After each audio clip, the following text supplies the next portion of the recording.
Hey folks, how's it going? I am super pumped today. I'll tell you why. I've got a new guitar pupil coming. It's a guy I taught before, and he was doing rock school. I think he still is actually. He's doing rock school, which is a thing I filled in for while the guitar teacher was away working as an examiner. It's a young person, a guy from the high school, and he wants to come to me and start to do some acoustic stuff.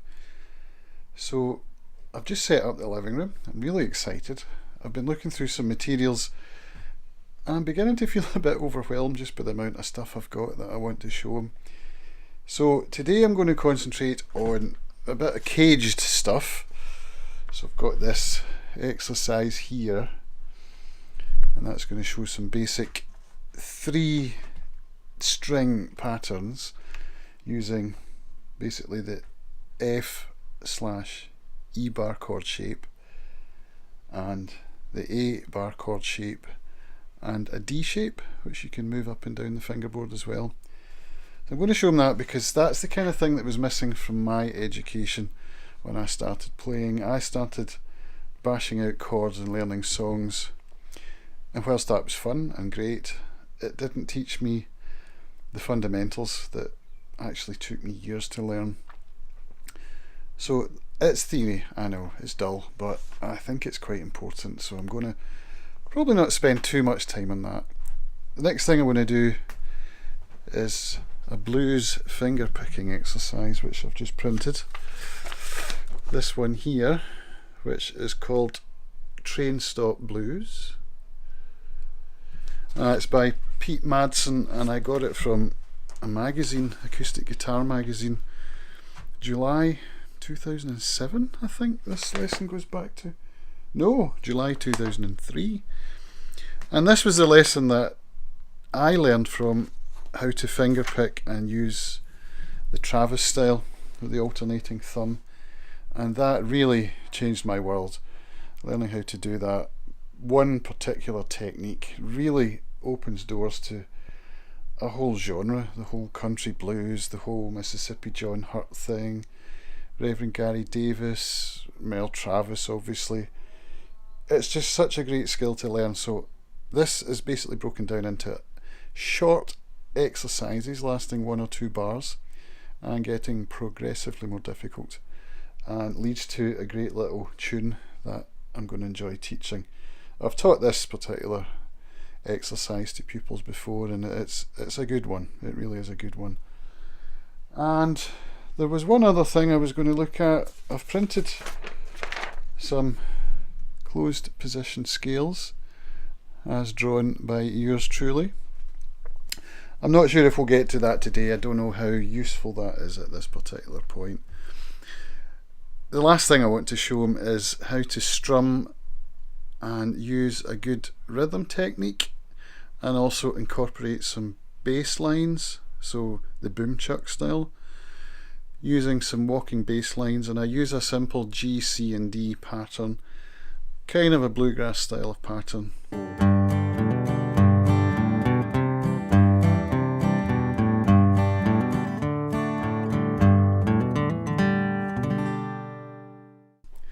So I'm going to use that today. In fact, we'll probably start with that just to get him warmed up. In fact, no, I'll get him to show me his favourite tune. That's a thing I like to start with new pupils, is show me your favourite thing to play and play it as if I'm not there. Of course they can't do that. They're going to be a bit nervous and stuff, but you know, just to get them loosened up, get their guitar resonating a little bit, you know, I can adjust a bit of posture and some technique while he's doing that, and I can observe, which is a big part of teaching, is observing and listening. So, time to put the camera down and get ready for lesson. This is where we sit. That's my little teaching spot. So you'll see there I've got my Zoom H4n recorder. I do like to record the lessons.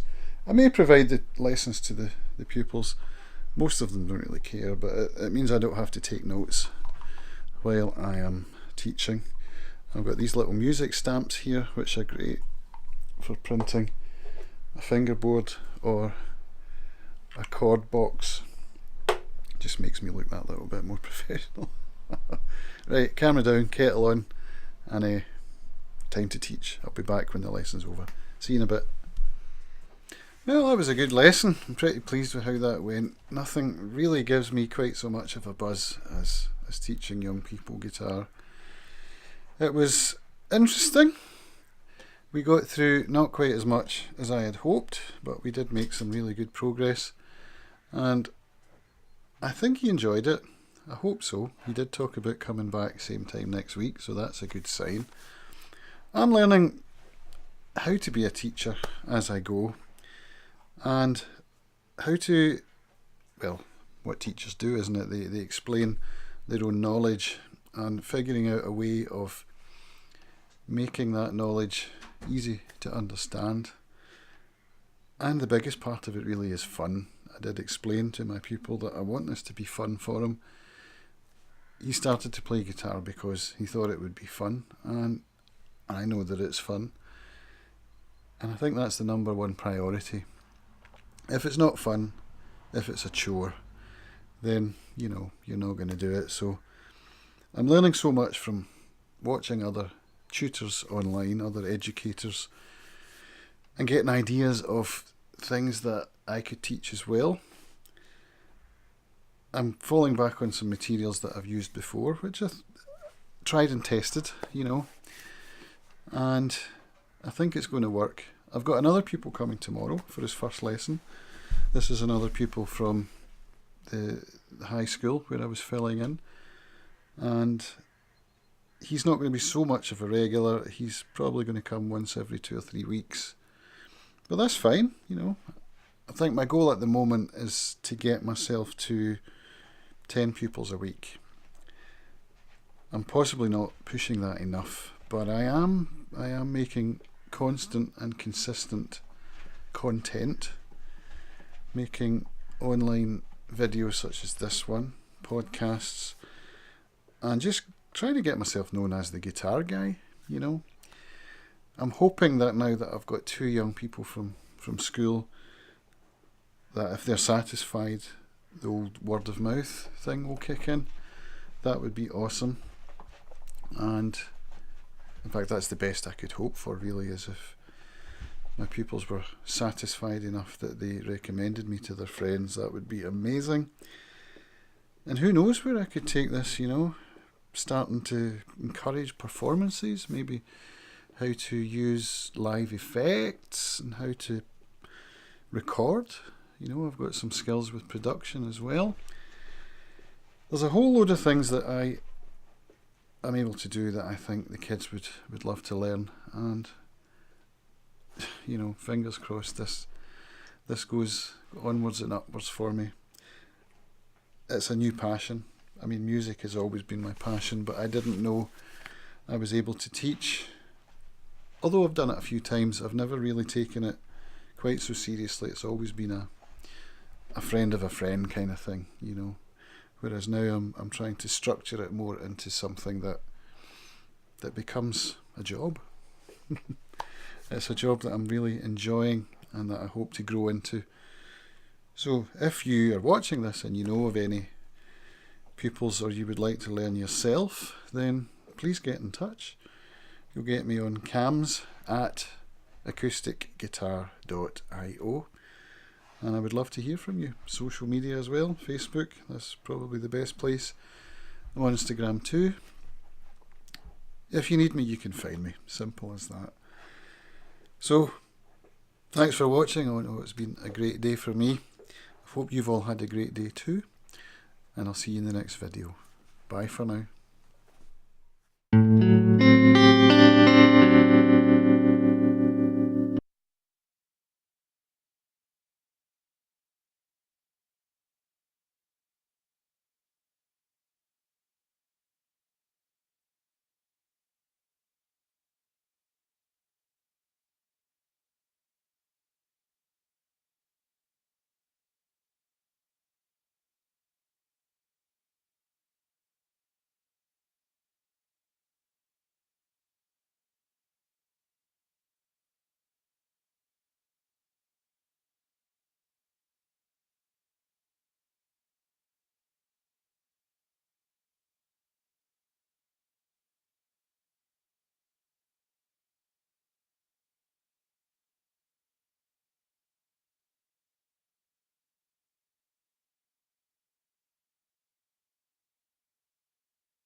Thank you.